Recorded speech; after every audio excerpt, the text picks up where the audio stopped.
Hi Pearls, welcome back to my channel and welcome to another video. So in today's video, I'm going to be showing you how to edit your YouTube videos on mobile using iMovie. I think about 3 months ago, I made a tutorial using an app called VLLO, and now we're going to use iMovie. First off, you have to record, and if you don't know how to record, I explained how to do that in my first video, so I will leave that linked in the description. But yeah, I'm just going to go ahead and record some random clips, and then I'll be right back with you.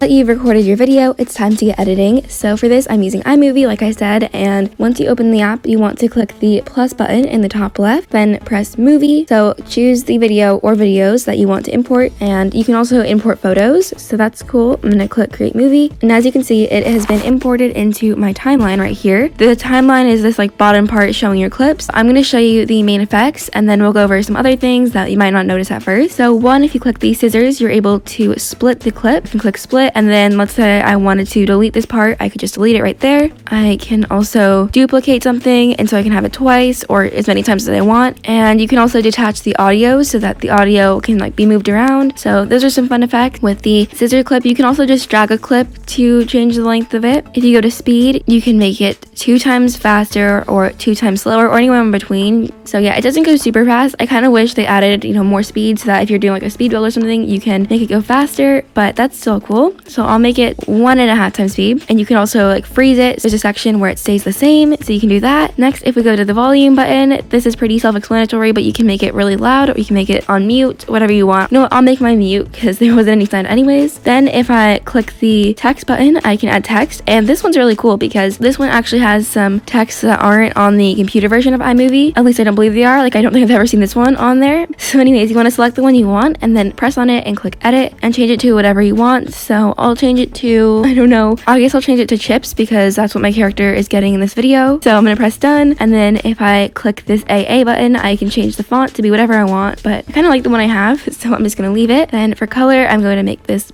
blue, of course. You can make it uppercase and the duration. If you go to style, you can change the placement of it, so you can have it in the middle or in the bottom. But now if I click this and I press play, chips just comes across my screen. So yeah, that's pretty fun. And if I click on the video and go to filter, I can add a fun filter to it. I'm gonna go for this comic filter because I think that is really cool. I also forgot to mention this, but for the text, you can drag it and put it anywhere you want. So also, if you wanted to add a voiceover, if you click plus, you can add a voiceover right down there. You can also record some new clips to add. And if you go to the photo or videos, you can add photos or videos. Oh, I want to add a picture, but I don't know what of. Okay, I have this random picture of a donut in my camera roll, so I'm gonna go ahead and click the 3 dots and click picture in picture. So now I have this picture inside of my picture, and I can make it bigger, I can make it smaller, I can get rid of the white outline on it, basically do whatever I want. And you can also do this with like green screen and whatnot. So yeah, hopefully this video helped you guys out, and if it did, please be sure to give it a thumbs up. I would really appreciate that. And with everything being said, I hope you have an amazing rest of your day, and I will talk to you all soon. Bye, Pearls!